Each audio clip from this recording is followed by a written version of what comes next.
Hello, I'm Jess. This is one of my first YouTube videos I've done. I did one yesterday and it was 7 minutes long, apart from my laptop decided it was battery low and went into hibernation. So I lost it all, which was really annoying considering I'd completely prepared myself up for it. But yeah, as I say, I'm Jess, I'm 17 and I'm an average teenage girl, apart from I have TTM, Trichotillomania, which is where you compulsively pull out your own hair, which sounds crazy, but it's sort of well known and there are lots of videos on it on YouTube and stuff, and I thought, why don't I make one, because I find it quite difficult to talk about it to people. And yeah, I've been doing it for about 5 years now, I think, 4 or 5 years ago. I don't know how I started,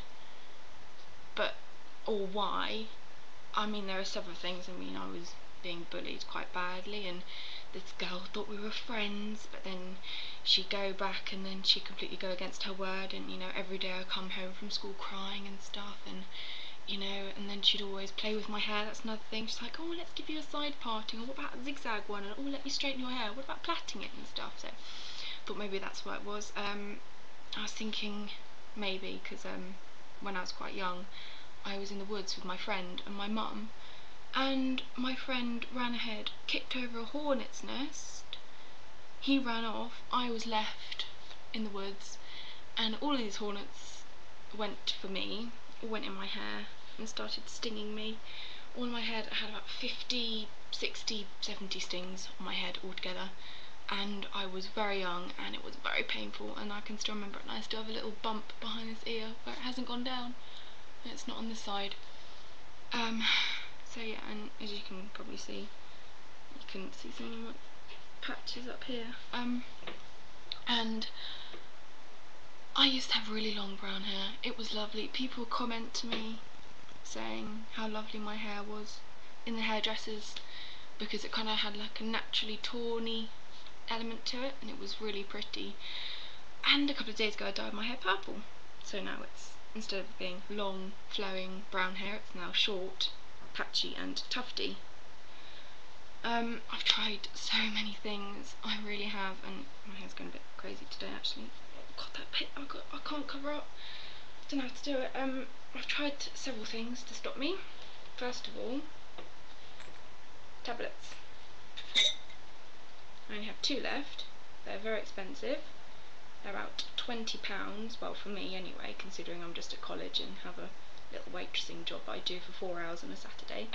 They're quite big, they absolutely reek, it's horrible, and they sort of worked, but I don't know whether that's my mind thinking it worked.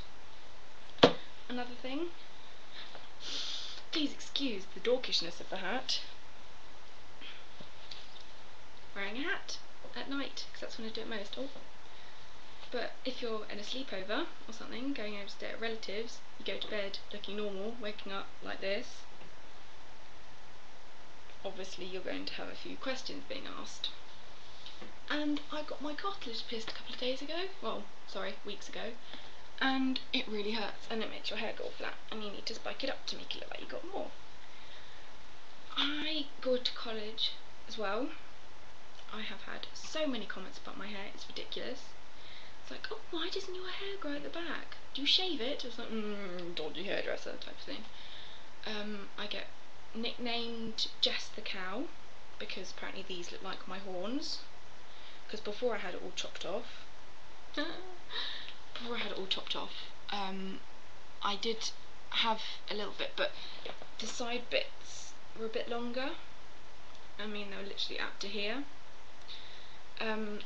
And apparently looked like the horns of a cow, so that was a nickname I had to be put up with. And I get teased about it a lot as well, but I haven't told them. That's the thing. Maybe I should tell them, I don't know. I just try and fit in with them all. I usually have a hairband that I just wear, scrape it all back. But it's the issue with family as well that, sorry, that really get to me. I'm really sorry. My parents,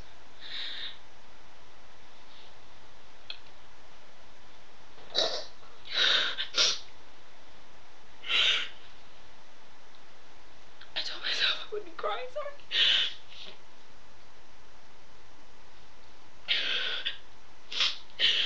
My parents have tried to make me stop. I've gone to counselling. That doesn't work. I've been there for about maybe 2 years, a bit more. Doesn't work. I've been to 2 counselling, like, people. One of them kept on cancelling. My counsellor was cancelling, and now I've been referred to somebody else.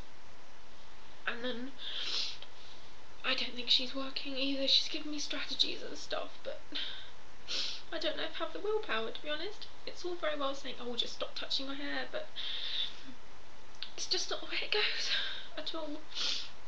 And every night I go to bed pulling my hair out. Every morning I wake up with the biggest sense of regret anybody has ever felt.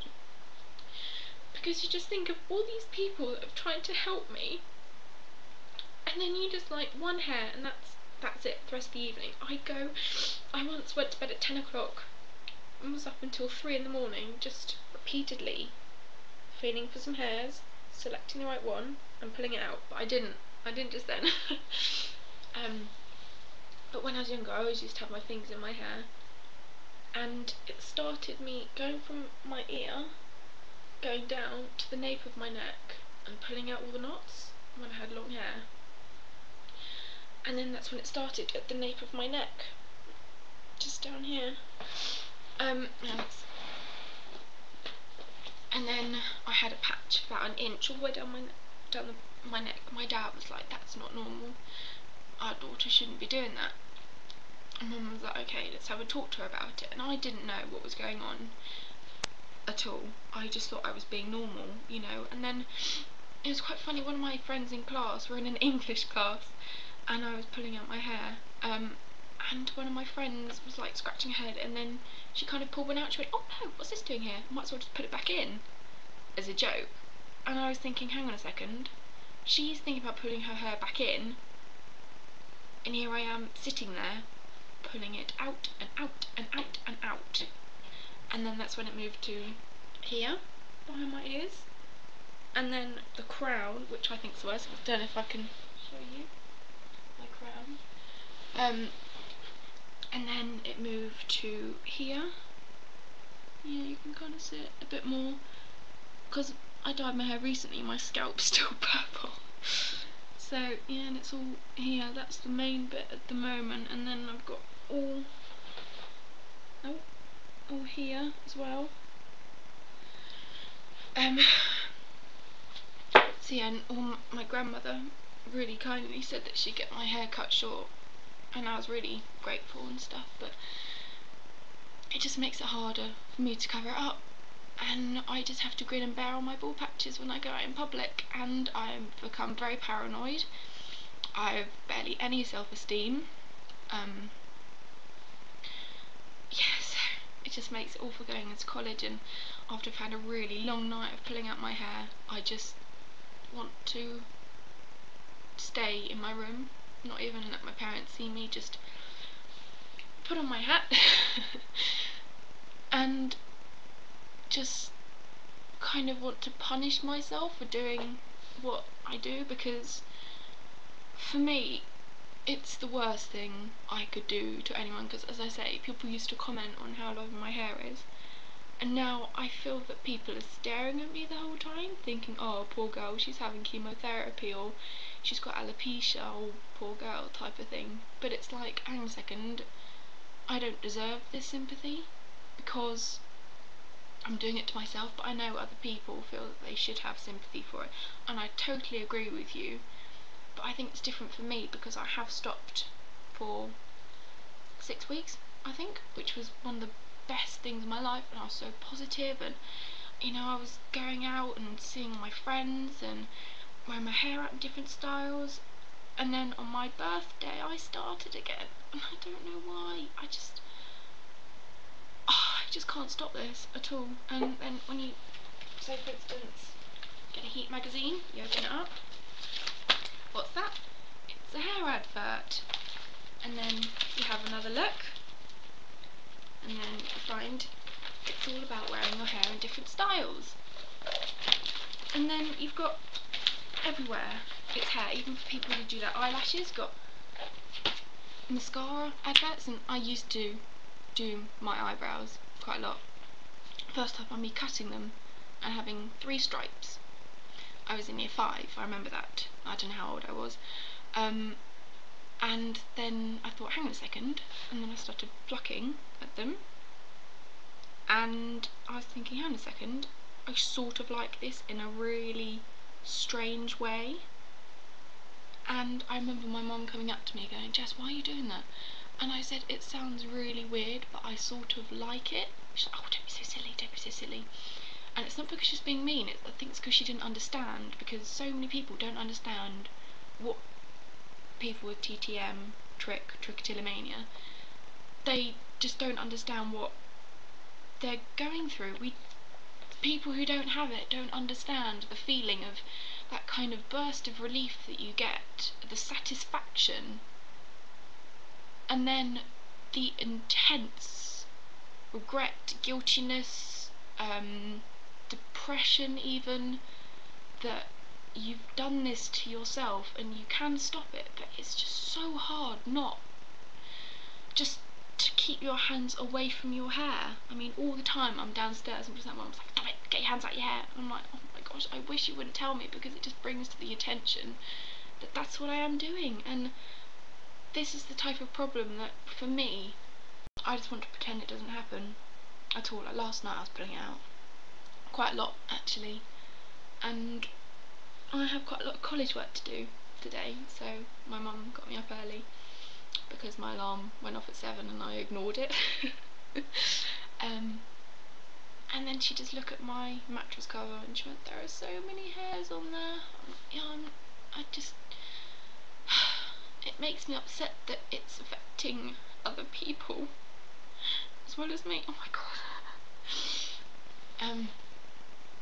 And I've had aunts crying over it, I've had grandparents crying, I've had my parents crying countless times, and I'd rather it affected me more than anyone else. In a sense it does, but I wish that they wouldn't feel so strongly about it, because that makes me feel worse, and when I feel bad I pull it out. So it's kind of like a massive circle that I go through. So yeah, I might do some more videos, depends how well this one's received, to be honest. Oh, see, that just keeps on sticking out, and I look like a boy, and I get comments about how I look like a boy, and how, obviously because I have this little pixie cut now, I'm a lesbian. I don't mind lesbians, I mean, but I'm not one, and I'm getting, well, I don't know if any of you have heard of form spring, but I'm getting battered on that. Are you lesbian? Are you straight? Why have you kissed a girl? Have you kissed a boy? It's like, why are you sending all of me this? It's just my hairstyle, and it just shows how much hair is the focus of everyone in this day and age. I mean, you just look at the TV and there's hair adverts, and I don't know whether any of you are up to date with the whole celeb gossip and stuff, but because my Heat magazine, it got massive scandal because Katy Perry might be losing her hair. I mean, fair enough, people can lose their hair, but when you're doing it to yourself, it's just the amount, the pain that you go through is unbelievable, for me anyway. But what I don't understand is that nothing major's happened in me, in my life, to make me do this, and that's why I don't understand. So it just, as I say, I keep on stopping and stuff, but recently it's been getting really bad, and I don't know, I'm blaming it on the weather and stuff. But I find it's also affecting my college work, because I'd be sitting at my desk pulling out my hair instead of doing my college work, and I'm very behind in my college work. And people think it's because I'm being lazy, and it's not. It's because I have this habit that I cannot stop doing. So, yes, end of my rant, I'm afraid. Yeah, I don't know whether I said that at the beginning I'm going to do this YouTube video, because I find it hard to talk to people face to face about it. And I hope that people that know me can see this video. I won't